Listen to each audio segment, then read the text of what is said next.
کیسے ہیں سب؟ 220 کمنٹس اور 700 لائکس مکمل کروا دینا۔ چینل کو سبسکرائب کریں اور اپنا رسپانس دکھا کر جایا کریں۔ محنت لگتی ہے، میرا سارا دن چلا جاتا ہے لکھنے میں اور آپ لوگوں سے ایک لائک نہیں ہوتا۔ لکھنے کے پیچھے کتنی محنت ہے آپ لوگوں کو پتہ چلے کاش۔ پھر کہو آپ لوگ۔ خیر، ٹارگٹ مکمل کروا دینا اور چینل کو سبسکرائب کریں۔ جنہیں رائد ہانی کی بولڈ ایپی چاہیے وہ واٹس ایپ پر رابطہ کر لیں۔ رائد خان ہانی کے ہمراہ لاؤنج میں آتے صوفے پر بیٹھا، ایک ہاتھ میں شال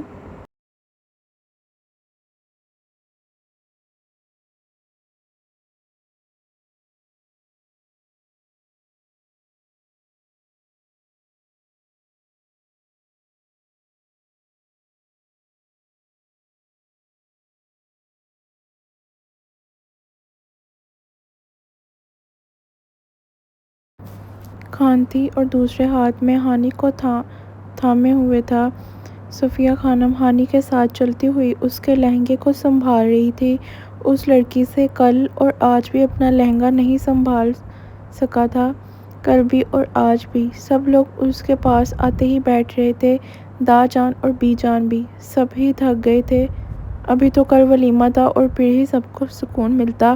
رائد خان اشال کے ساتھ لگاؤ سے منانے کی کوشش کر رہا تھا، پریشان ہو گیا تھا۔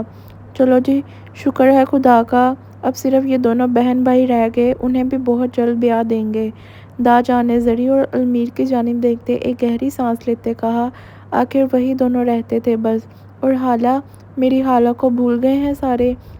ارحان خان نے آگے آتے دا جان کی جانب دیکھا۔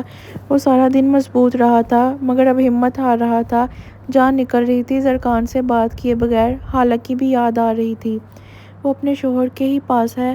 ہم تو دعا کرتے ہیں کہ زرکان ہم سب پر کچھ رحم کرے، خدا کرے جلدی آ جائے دونوں میاں بیوی، خوشی خوشی ہمارے ساتھ رہے، کاش ایسا ہو جائے۔ دا جان نے مایوسی کے ساتھ دل کی بات کی مگر انہیں لگتا نہیں تھا ایسا کچھ۔ حالہ کی طرف سے وہ سب مطمئن تھے کیونکہ وہ زرکان کے پاس تھی اور زرکان کی تربیت کرنے والی پر اندھا اعتبار رکھتے تھے سب۔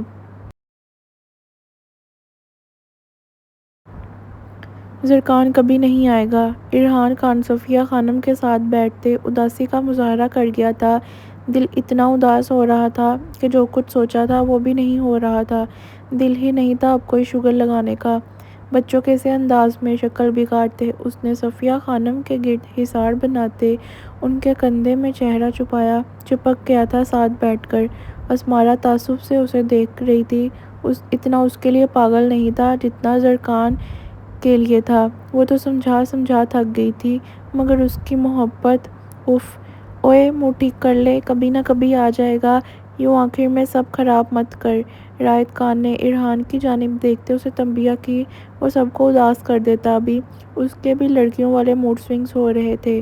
میں اپنی پر آیا تو یہیں روک لینا ہے آپ کو ساری رات، کروں موڈ ٹھیک؟ ارحان گردن اٹھاتے دھمکی آمیز لہجے میں بولا، ایک بار آ جاتا تو رائد کی رات برباد کر دینی تھی اس نے، پھر اسے یہ شخص صبح سے پہلے جا کر دکھاتا۔ تو اداس ہی رہ لے، ایسے ہی اچھا لگ رہا ہے۔ رائد خان ہنستے ہوئے بولتے سب کو مسکرانے پر مجبور کر گیا تھا۔ اتاولا انسان مرا جا رہا تھا کمرے میں جانے کو۔ موڑے، کوئی دم کر دے مجھے، یہ دوستی محبت سب بیکار ہے، مجھے آئندہ کسی سے دوستی نہیں کرنی، کوئی مجھے نہیں سمجھتا۔ ارحان نے خود پر لاکھ ضبط کے باوجود صفیہ خانم کو مخاطب کیا، وہ بھولنا چاہتا تھا۔ زمر شاہ ترہم بھری نظروں سے اسے دیکھ رہی تھی۔ دل تو تھا ویڈیو بنا کے زرکان کو سینڈ کر دے اور دل کی مان بھی لے گئی تھی۔ وہ نامحسوس انداز میں ہاتھ میں موبائل تھامے ایسے کیمرہ کھول رہی تھی کہ کسی کو پتہ نہیں چلے، کیا پتہ اپنے دوست کی حالت دیکھ کر ہی اس بے حس کو دل پگھل جائے۔ اداس مت ہو اتنا، ایک دوست ہی تو ہے، آ جائے گا کبھی نہ کبھی، تو بچپن سے پاگل تھا اس کے لیے، اب تک نہیں گئی تمہاری یہ عادت؟ صفیہ خانم اس کے ہاتھ کو تھامتے اسے ریلیکس کر رہی تھی۔ ارحان ان سے لپٹا ہوا تھا، بھلا کیا دم بتاتی وہ اسے؟ صرف دوست نہیں، میرے لیے سب سے اوپر ہے وہ موڑے، آپ کو پتہ ہے وہ بچپن سے میری فیورٹ لسٹ میں ہے، میرا پہلا پسندیدہ دوست، بھائی جان، سب کچھ، کمینہ مل بھی نہیں رہا، آیا بڑا دوستی نبھانے والا۔ ارحان نے آخر میں تلخی سے گردن جھٹکی، بس نہیں تھا رونے بیٹھ جائے۔ چلو اچھا بس کرو، آ جائے گا بہت جلد۔ اسمارا کو چھوڑ کے آؤ اس کے گھر، رات بہت ہو رہی ہے، تم سب بھی آرام کرو، کل دن میں ولیمہ ہے۔ بی جان نے اسمارا کی ماں کی کال اپنی طرف آتے دیکھ ارحان کو مخاطب کیا۔ وہ سب ہی تھک گئے تھے، اب آرام کرنے کی سوچ رہے تھے۔ بابا آ رہے ہیں، تھک گئے ہیں ارحان بھی، ریسٹ کریں۔ ارحان سیدھا ہوتا کہ مسکراتے ہوئے اسمارا بتا گئی تھی، تبھی کال آ رہی تھی کہ اس کے بابا باہر کھڑے تھے۔ اللہ حافظ۔ صفیہ خانم کے کندھے سے چہرہ باہر نکالتے اسمارا کی جانب دیکھتے ارحان نے زبردستی مسکراتے ہوئے کہا، اس کا دل بہت عجیب ہو رہا تھا، کل ولیمے پر ہال میں ہی ملتے اب یہ لوگ۔ اللہ حافظ۔ اسمارا خان سب کی جانب دیکھ کر بولتے اپنا پرس سیٹ کیے باہر کی جانب بڑھی، خود بھی اتنا تھک گئی تھی کہ اب نیند چاہیے تھی بس۔ مورے۔ اسمارا کو جاتے دیکھ ارحان نے پھر سے صفیہ خانم کے بازو کو ہلایا۔ میرے بازو میں پہلے درد ہے ارحان۔ صفیہ خانم اس کے کندھے پر تھپڑ لگا گئی تھی، چپک کر بیٹھ جاتا تھا اور اب جھنجھلاہٹ ہو رہی تھی انہیں بھی۔ مارتی رہا کریں بس، نظر لگ گئی ہے مجھے، دم کریں۔ ساتھ یہ بھی کہ کسی کی محبت کا بھوت کیسے اتارتے ہیں۔ ان کے بازو کو تھامتے نرم ہاتھوں سے دباتے ہوئے وہ بچوں کے انداز میں ضد کر رہا تھا، چپل اتارتے پیر بھی اوپر کیے گئے تھے۔ کوئی نظر نہیں لگی تمہیں، اور محبتوں کے بھوت دم سے نہیں اترتے، اپنے دماغ کو سمجھانا پڑتا ہے، سو جاؤ جا کر، سب ٹھیک ہو جائے گا۔ نرمی کے ساتھ اس کے بالوں میں ہاتھ جلاتے صفیہ خانم نے اسے تنبیہ کی۔ مقابل کو بڑی خوش فہمی تھی، اسے نظر لگ گئی ہے، بلا شبہ وہ بہت حسین لگ رہا تھا۔ ہائے میرا دوست۔ ارحان نے ان کی گود میں سر رکھتے دہائی دی، مر رہا تھا وہ۔ زمل شاہ بے ساختہ اپنی ہنسی روک گئی تھی، ویڈیو بن رہی تھی، پتہ نہیں کیا ری ایکشن ہوتا زرکان کا اس کے بعد، وہ تو سوچ ہی سکی، کاش آ جاتا اب تو۔ اس نے سارے رات یوں ہی تماشے لگانے ہیں، آ جاؤ ہم کمرے میں چلیں۔ تعصب سے ارحان کی جانب دیکھتے رائد خان مخاطب ہانی سے تھا، کمینہ کہیں کا۔ ہاں ہاں سارے جاؤ، مزے کرو۔ مورے آپ کے پاس رہوں گا میں ہی آپ کا بیٹا ہوں بس، دم کر دیں نظر کا۔ وہ شخص پاگل ہو چکا تھا شاید۔ زبردستی صفیہ خانم کے ہاتھ پکڑتے اپنے گلے میں باہیں ڈالی، ایک ہی رٹ لگائی ہوئی تھی بس۔ وہ بہت لو فیل کر رہا تھا، تبھی بولا تھا دم کر دے، یقین تھا نظر لگی ہے۔ اچھا لاؤ اشال کے ساتھ تمہیں بھی کر دیتی ہوں، تم ہی حسین ہو بس حویلی میں، میری بیٹی تم سے زیادہ ہے، اسے لگی ہے نظر تو۔ فکرمندی سے اشال کی جانب دیکھتے رائد نے لیتے ہوئے صفیہ خانم سے بری طرح سے کہا۔ اشال کے ماتھے پر لب رکھ گئی تھی وہ، شکر ہے اب چپ تھی۔ رات کے 11 بج رہے تھے، سب لوگ سونے کی تیاریوں میں تھے۔ مورے زرکان اب بھی نہیں آئے تو میں بتا دوں، میں مر جاؤں تو شکل نہیں دیکھنے دینی اسے، میری وصیت کر کے جا رہا ہوں۔ بھاری دل کے ساتھ وہ مزید صفیہ خانم کے قریب ہوتے انہیں وصیت کر رہا تھا، بہکی بہکی باتیں کر رہا تھا وہ، غصہ بھی تھا اور اب تو رونا بھی آ رہا تھا۔ اچھا نہیں ہوا تھا اس کے ساتھ، آ جاتا تو کیا حرج تھا۔ بکواس نہیں کیا کرو۔ صفیہ خانم نے ناگواری سے اس کی کمر پر تھپڑ جڑا۔ جوان اولاد مرنے کی بات کرے تو ماں باپ کے دل پر چھریاں چلتی ہیں۔ وہ جواباً خاموش ہو گیا تھا، جیسی حالت ہی بہتر تھا اس وقت چپ ہی رہتا۔ صفیہ خانم کی گود میں چہرہ چھپائے وہ نم آنکھیں ان کی قمیص سے صاف کر گیا تھا۔ جتنا کسی پر دل فدا ہوتا وہ اتنا ہی ذلیل کرتے ہیں، وہ کیا کسی کا دل دکھاتا، وہ تو دوستی میں رو پڑتا تھا، کھل کر تو کمرے میں جا کر روتا۔ صفیہ خانم اشال اور اس پر دونوں پر دم کر رہی تھی، دونوں حسین ہی اتنے تھے۔ جاؤ بیٹا اسے لے جاؤ اندر، صبح گاؤں کی عورتیں آ جائیں گی بہو دیکھنے، پھر بیچاری کو جلدی اٹھنا پڑے گا، جاؤ شاباش۔ بی جان نے رائد کی جانب دیکھتے ایک بار پھر سے اسے تنبیہ کی۔ وہ ارحان کے چکروں میں بیٹھ رہا تھا بار بار، کیسے کیسے ذلیل ہوتا رہتا یہ، ترس آ رہا تھا اسے۔ جا رہا ہوں، آ جاؤ۔ سر جھٹکتے نرمی کے ساتھ ہانی کا ہاتھ تھامتے زرکان شاہ صوفے سے اٹھا، وہ ساتھ ہی جھکتے ہوئے ہانی کے لہنگے کو سنبھال گیا تھا۔ شکر ہے ارحان کا شیطانی دماغ بند تھا تو دوسرے لڑکے بھی عزت کے ساتھ مردانے میں تھے، انہوں نے کوئی شیطانی حرکت نہیں کی تھی، بچ گیا تھا وہ۔ رائد خان اس کا ہاتھ تھامے دوسرے سے لہنگے کو اٹھائے آگے کی جانب بڑھ گیا تھا۔ ریحام خان بھی اٹھتے کمرے کی طرف جا رہی تھی، وہ سوچ رہی تھی کل کا دن گزر جائے بس کسی بھی طرح، باقی خیر تھی۔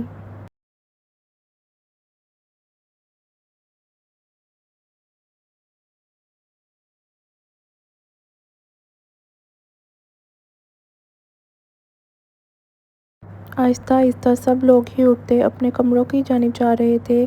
رائد خان نرمی سے ہانی کی سیڑھیاں چڑھنے میں مدد کر رہا تھا۔ وہ اوپر جا رہے تھے۔ آ جاؤ المیر، مردانے میں۔ دا جان نے خود بھی صوفے سے اٹھتے المیر خان کو مخاطب کیا۔ انہوں نے خود لے کر جانا تھا اور خود ہی لے کر آنا تھا، اسے تو سخت نظر تھی۔ المیر نے بے ساختہ منہ بناتے ساتھ ہی صوفے سے اٹھا۔ یہ اچھی مصیبت تھی، اسے نہیں جانا تھا مگر بول نہیں سکتا تھا، نافرمانی کے ٹیگ لگ جاتے۔ بہرحال وہ ان کے ساتھ آگے کی جانب بڑھ چکا تھا۔ صفیہ خانم اور ارحان ہی بچے تھے بس۔ وہ اسے زیادہ اداس ہوتے دیکھ ادھر ادھر کی باتیں کر رہی تھی۔ بیٹھی رہتی وہ اس کے پاس، پتہ نہیں پھر کل سے اس نے آنا بھی تھا یا نہیں۔ بیوی آ جاتی پھر تو انہیں خدشے لگے رہتے تھے۔ رائد خان ہانی کے ہمراہ اوپر کی جانب آیا، چہرے پر مسکراہٹ، آنکھوں میں چمک لیے اور جھومتے دل کے ساتھ وہ اسے لیے آگے بڑھ رہا تھا۔ قدم باہر کی جانب تھے۔ ہانی کے چہرے پر تھکان کے اثرات وہ اچھے سے دیکھ رہا تھا مگر دل کی حالت تو ہانی ہی جانتی تھی۔ دل کانوں میں دھڑک رہا تھا تو بدن کی لرزش کو جسے وہ چھپا رہی تھی وہی جانتی تھی۔ مقابل کی ہال میں کی گئی باتیں یاد آ رہی تھی۔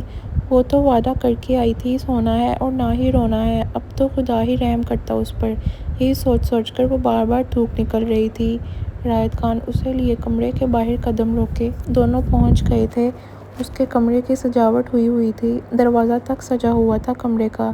رائد خان کی مسکراہٹ گہری ہوئی۔ شکر ہے سب خیریت سے ہو گیا تھا۔ میرا دل اور یہ کمرہ آج سے تمہارا ہوا، تم مالکن ہو دونوں کی، کھولو دروازہ۔ محبت کے ساتھ ہانی کے لہنگے کو چھوڑتے، اس کی کمر کے گرد حصار بناتے رائد خان نے اشارہ کیا، خود کھولتی۔ وہ ساتھ اندر جانے والا تھا۔ ہانی نے گہری سانس لیتے مسکراتے ہوئے اپنے مہندی سے سجے ہاتھوں سے کمرے کا دروازہ کھولا۔ رائد خان ساتھ ہی کھڑا محض اسے دیکھ رہا تھا۔ آگے کیسا ہوگا کمرہ اسے فرق نہیں پڑتا تھا، کمرے کی مالکن سے ضرور پڑتا تھا۔ ایک نظر رائد خان کی جانب دیکھتے ہانی دونوں ہاتھوں سے لہنگا تھامتے اندر داخل ہوئی۔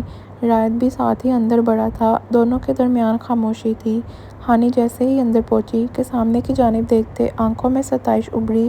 پورا کمرہ وارم گولڈن لائٹ سے جگمگا رہا تھا جس کی وجہ سے ماحول انتہائی سافٹ اور رومانٹک لگ رہا تھا۔ بیڈ کے اوپر کینوپی سٹائل میں سفید شیر پردے لگے تھے جنہیں ہلکے گلابی اور کریم پھولوں کی سجاوٹ نے مزید خوبصورت بنا دیا تھا۔ پیچھے فیری لائٹس کی باریک روشنیاں ستاروں کی مانند جگمگا رہی تھیں۔ بیڈ پر سلکی جیسی سافٹ بیڈ شیٹ تھی جس پر گلاب کی پتیاں بکھری تھیں جبکہ ارد گرد کینڈلز جل رہی تھیں۔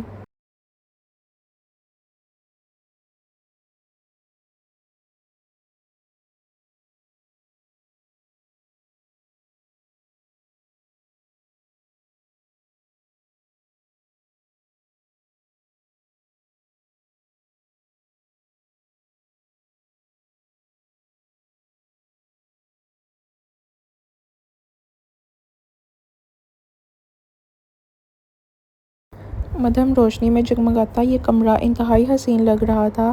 ہانی کو بہت پسند آیا تھا سب کچھ۔ ایک وقت تھا اسے کمرے سے ذلیل کر کے نکالا گیا تھا، اب وہ وقت تھا جب مالکن بنا کے لے جایا جا رہا تھا اسے۔ وہ خوش تھی۔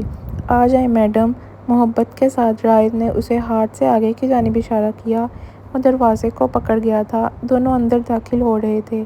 ضرور، بڑبڑاتے ہوئے ہانی آگے بیڈ کی جانب بڑھی۔ وہ تو دلہنوں کی طرح بیٹھ تھی۔ رائد خان مسکراتے ہوئے دروازہ بند کر گیا تھا۔ وہ لاک کر رہا تھا اسے۔ ہانی کمرے میں چاروں طرف نظریں دوڑاتے دھیرے سے بیڈ پر بیٹھی۔ اسے بے حد پیارا لگ رہا تھا۔ دل دھڑک دھڑک کر پاگل ہوا جا رہا تھا۔ وہ تھوک نکلتے اپنی ہیل اتارتے قدم دھیرے سے اوپر کر گئی تھی۔ آنے والے لمحات کے لیے دل کو کب سے راضی کر رہی تھی۔ وہ مضبوط تھی، اسے چاہیے تھا مضبوط ہی رہتی۔ رائد خان نے دروازے کو اندر سے لاک کرتے اس کی جانب قدم لیے۔ دل تو اس کا بھی بہت تیزی سے دھڑک رہا تھا۔ کمرے میں ایک معنی خیز سی خاموشی چھائی تھی۔ دلوں کی بے ترتیب دھڑکنیں لیے وہ تقریباً ایک جیسا محسوس کر رہے تھے۔ مسرت بھی تھی اور دل بے چین بھی تھے، نہ جانے کیوں۔ ہانی پیروں کو اوپر کرتے چاروں طرف اپنے لہنگے کو پھیلا رہی تھی۔ وہ سیدھی ہو کر ایک دلہن کی طرح بیٹھی تھی۔ گھبراہٹ کچھ چہرے سے ہی عیاں تھی۔ اپنے پیروں کو سمیٹے لہنگے کو چاروں طرف پھیلاتے ہانی نے دوپٹہ سیدھا کیا۔ رائد خان کھڑا مسکراتے ہوئے اسے دیکھ رہا تھا۔ باخدا اس وقت اس کے دل میں کوئی تیسرا نہیں تھا، چاہ کر بھی نہیں آ سکتا تھا اب۔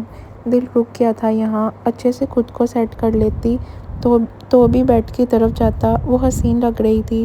ایک گہری سانس لیتے وہ خود بھی اپنی پگڑی کو اتار گیا تھا۔ یہ جان نے باندھی تھی جو کہ ان کے ہاتھ ایک رسم کے طور پر تھی۔ وہ اتارتے اسے سائڈ ٹیبل پر رکھ گیا تھا، بال جھٹکتے ہوئے سیدھے کیے۔ وہ خود بہت پیارا تھا۔ گھونگھٹ ڈالوں یا ایسے ہی ٹھیک ہے؟ ہانی نے اس کی جانب دیکھتے پوچھا، جو کھڑا محض اسے نہار رہا تھا۔ وہ پوری طرح سیٹ ہو کر بیٹھی دوپٹے کو کونوں سے پکڑتے اس کی جانب دیکھ رہی تھی۔ بولتا تو فوراً وہ گھونگھٹ ڈال دیتی۔ کس لیے؟ رائد نے آنکھیں کیڑے لا علمی سے پوچھا۔ سمجھ نہیں آئی تھی اسے۔ وہ سینے پر دونوں ہاتھ باندھتے ڈریسنگ ٹیبل سے ٹیک لگا گیا تھا۔ ارے میں دلہن ہوں نا، آپ کو نہیں پتا کیسے ٹریٹ کرتے ہیں۔ میں گھونگھٹ ڈالوں گی، پھر آپ آئیں گے، گھونگھٹ اٹھائیں گے اور بے ہوش ہو جائیں گے میرا حسن دیکھ کر، اور پھر میں گھبراتے ہوئے آپ کو دیکھوں گی، پھر آپ اٹھ جائیں گے اور پھر مجھے میری منہ دکھائی دیں گے۔ وہ پوری اسکرپٹ تیار کر کے بیٹھی تھی، مسکراتے ہوئے اسے تنبیہ کرتے۔ ہانی نے خود ہی دوپٹے کو پکڑتے اپنے چہرے سے آگے کی طرف کیا۔ چہرہ رائد خان سے چھپا لیا گیا تھا۔ کیا کانفیڈنس کی کمی تھی اس میں؟ ہرگز بھی نہیں۔ رائد خان ہنستے ہوئے گردن ہلا گیا تھا۔ یہ اچھا تھا، یعنی اب اسے بے ہوش بھی ہونا تھا، پہلے سے بے ہوشی طاری ہی نہ ہو، اور فوراً اٹھنا بھی تھا۔ واہ، آ جائیں۔ نظر جھکاتے گھونگھٹ کی آڑ میں اس کی جانب دیکھتے ہانی نے اسے اجازت دی۔ آدھے بیڈ پر تو اس کا لہنگا پھیل گیا تھا، باقی جگہ پر وہ خود بیٹھی تھی۔ رائد سوچ رہا تھا کہاں جائے، کہیں تو جگہ ملتی۔ بہرحال وہ یہ منظر تھا جو اس کی آنکھوں کو تقویت بخش رہا تھا۔ پسند کی عورت سیج پر بیٹھی تھی۔ سیدھا ہوتے وہ مسلسل اس کی جانب دیکھتے بیڈ کی طرف قدم بڑھا گیا تھا۔ ہانی دل ہتھیلی پر لیے بیٹھی تھی، جیسے اس شخص کے نام کی مالا جپ رہا تھا جو چہرے پر گھبراہٹ آنے ہی نہیں دے رہی تھی۔ وہ بھلا پسندیدہ مرد سے کیسی گھبراہٹ، خاص کر جب محرم کو؟ بس خود کو یہی سمجھایا تھا اس نے۔ کمرے میں محض دونوں کی بے ترتیب سانسوں کی رو گونج رہا تھا۔ رائد خان بیڈ کے پاس پہنچتے کچھ جھجکتے ہوئے ہانی کے لہنگے کو فولڈ کرتے، ہلکا سا سائڈ کرتے دھیرے سے یہاں بیٹھا۔ وہ اس سے کچھ فاصلے پر تھا۔ ہانی، جسے گھونگھٹ سے صاف نظر آ رہا تھا کہ اسے ایک نظر بیٹھتے دیکھ حقیقتاً شرم سے چور ہوتے نظریں جھکا گئی تھی۔ دونوں کے لیے یادگار لمحات تھے یہ۔ فرحت بخش مسکراہٹ کے ساتھ رائد نے اپنے پیروں سے یوں ہی بوٹ اتارتے قدم بھی اوپر کی جانب کیے۔ وہ اس کے لہنگے کو مزید پیچھے سرکا گیا تھا۔ نظریں تھی کہ اس منظر سے ہٹنے کا نام ہی نہیں لے رہی تھی۔ لالچی ہوتے اس نظارے کی ڈھیروں تصویر بناتے سیدھا دل میں اتار رہی تھی۔ وہ سکون میں تھا۔ ہانی نظریں جھکائے اپنے ہاتھوں پر جمائے اس کی ایک ایک حرکت نوٹ کر رہی تھی۔ پلکوں میں جنبش بہت واضح تھی، یہ عام سی بات تھی۔ رائد نے دھیرے سے اپنے ہاتھوں کو اس کے دوپٹے کے آگے رکھا۔ وہ گھونگھٹ اٹھانے لگا تھا۔ قدم اوپر کرتے وہ اس کے تھوڑا مزید قریب سرک آیا تھا۔ دھڑکتے دل کے ساتھ اس نے گھونگھٹ کو اوپر کی جانب اٹھایا۔ نظارہ واضح ہو گیا تھا۔ ایسا نہیں تھا کہ ہانی کے بولنے کی وجہ سے، مگر حقیقتاً دل اچھلتے حلق میں آیا تھا۔ وہ اپنے دل پر بے ساختہ ہاتھ رکھتے نثار جا رہا تھا۔ سوچ بھی نہیں جاتی تھی کہ اتنی حسین بیوی ملے گی۔ قسمت پر رشک آ رہا تھا۔ تم خدا کی طرف سے بھیجا گیا تحفہ ہو میرے لیے۔ اس کے منہ سے محض یہی الفاظ نکلے تھے اور سرگوشی کرتے وہ چہرے کو آگے کرتے اس کے ماتھے پر اپنے دہکتے لب رکھ گیا تھا۔ یہ حقیقت تھی اس کی زندگی کی۔ ہانی تحفہ تھی۔ ہانی خان نظریں جھکائے گہرا مسکرا اٹھی تھی۔ انتہائی خوبصورت الفاظ تھے، دل کو جا کر لگے تھے سیدھا۔ مقابل کے لبوں نے ماتھے کو کیا چھوا تھا کہ دل آپے سے باہر ہو چکا تھا۔ یہی حال رہتا تو باقی وہی آ جاتا۔ مجھ سے بے ہوش نہیں ہوا جا رہا، ایسے ہی چلے گا کیا؟ مسکراتے ہوئے نرمی سے اس کے ہاتھ کو تھامتے وہ ہنستے ہوئے سوال گو تھا۔ خوبصورتی دیکھ کر کیسا بے ہوش ہونا؟ ہانی بھی ہنستے ہوئے گردن ہلا گئی تھی۔ بہت تھا اتنا بھی ان کے لیے۔ وہ اب تک نظریں جھکائے ہوئے تھی۔ چہرے پر مسکراہٹ حد سے زیادہ حسین لگ رہی تھی۔ مقابل کے دل پر چھریاں چل رہی تھی اس وقت۔ مجھے الفاظ نہیں ملتے تمہاری خوبصورتی کو بیان کرنے کے لیے۔ بس اتنا کہوں گا کہ تم میرے نصیب کی سب سے خوبصورت حقیقت ہو۔ اسے لفظوں سے معتبر کرتے رائد خان نے اپنی شیروانی کی جیب میں ہاتھ ڈالا۔ وہ سرگوشی میں اس کی تعریفیں کر رہا تھا اور ہانی سکون محسوس کر رہی تھی۔ ہانی کو بولنے کی ضرورت نہیں پڑی تھی، وہ خود ہی جیب سے کچھ نکال رہا تھا۔ میرے پاس بہت کوئی جائیداد نہیں ہے اور دھن دولت نہیں ہے، یہ بھی ایک حقیقت ہے کہ میں ارحان جتنا امیر نہیں ہوں۔ تمہیں اسمارا کے پاس چیزیں دیکھ کر کبھی بھی کمی محسوس ہو سکتی ہے، مگر جتنا مجھ سے ہو سکا اتنا کرنے کے لیے ہمیشہ تیار رہوں گا۔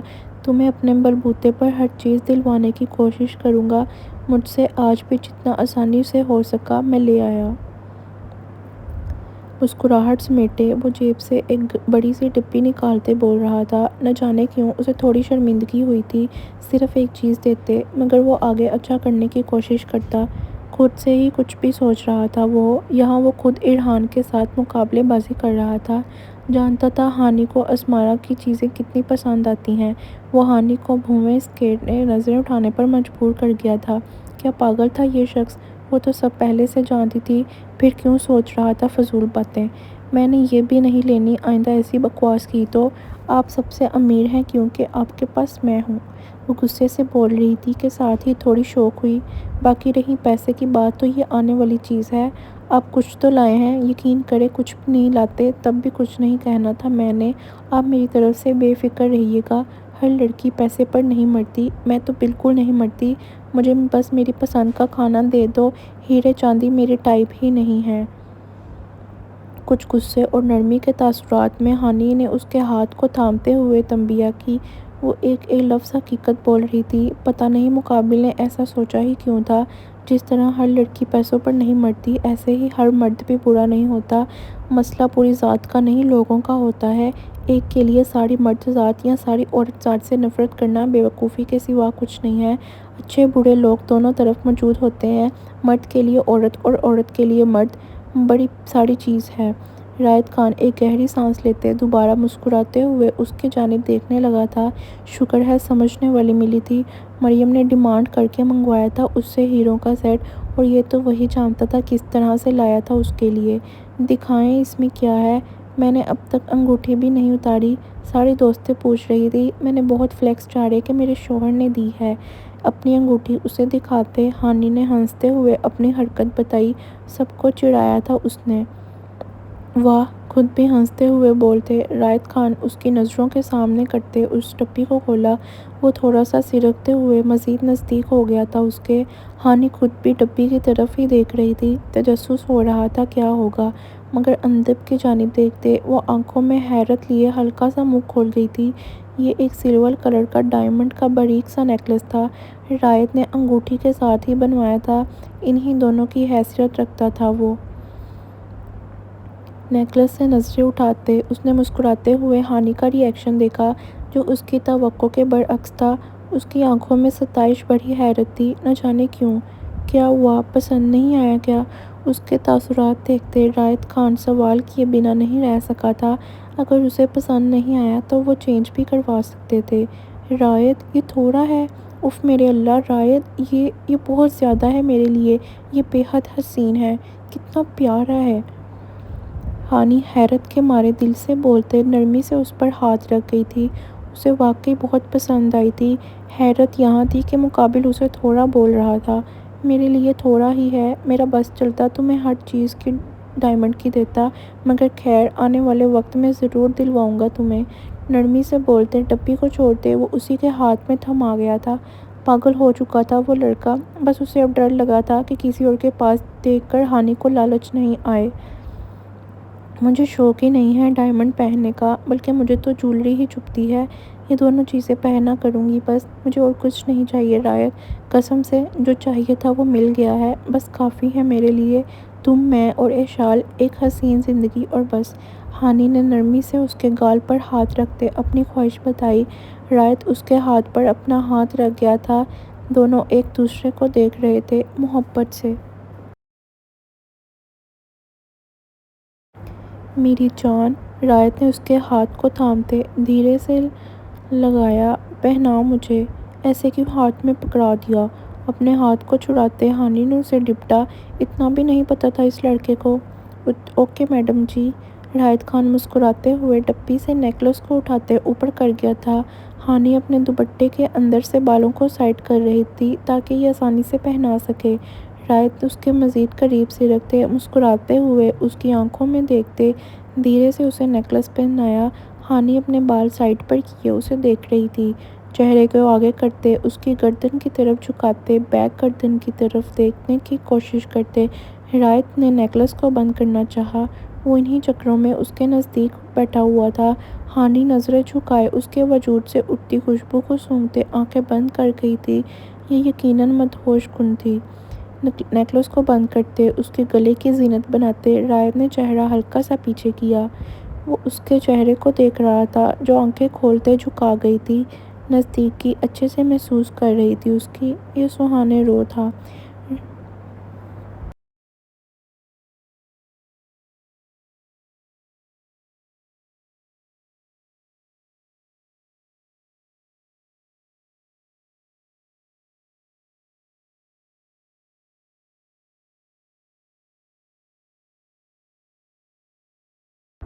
تم چیزوں کو پہن کر ان کی شان کو مزید بڑھا دیتی ہو، تم پر سب اچھا لگتا ہے۔ سرگوشی میں بولتے رائت نے چہرہ اوپر کی جانب کرتے اس کے چہرے کے مقابل کیا۔ ہانی مسکرا اٹھی تھی۔ اپنی تعریف پر مسکرانا ضرور آتا تھا، کتنی بھی گھبراہٹ ہو۔ تم شرما رہی ہو؟ دیکھنے کے باوجود رائت نے پوچھنا ضروری سمجھا۔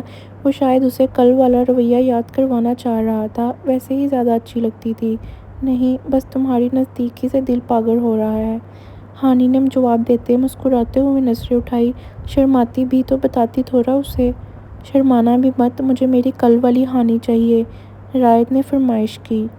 کل والی ہی ہوں، ہانی نے آنکھیں گھماتے اسے باور کروایا، ایسے ہی بول رہا تھا۔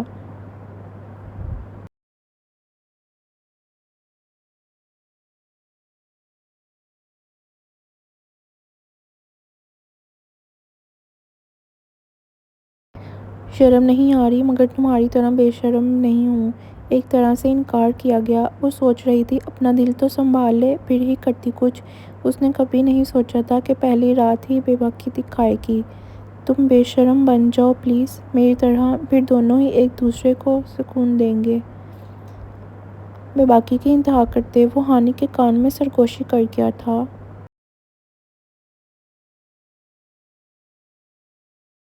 سرکتے ہوئے وہ مزید نزدیک ہوتے اس کے لہنگے پر آ گیا تھا۔ ہانی مسکرا اٹھی تھی۔ میں بن گئی تو تم ہینڈل نہیں کر سکو گے۔ ہانی نے صاف گوئی سے کام لیا، جیسے وہ وارن کر رہی تھی اسے۔ توبہ توبہ ساتھ ہی دماغ میں چل رہا تھا۔ پلیز، میں ہینڈل کرنے کو تیار ہوں۔ تمہاری خوبصورتی ہینڈل ہو گئی تو سمجھو کچھ بھی نزدیک ہینڈل ہو جائے گا۔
ہانی نے اپنی کمر پر ہاتھ رکھتے شکر ادا کیا، ورنہ مر جانا تھا اس نے۔ اٹھو، تمہاری جویلری اتارتے ہیں۔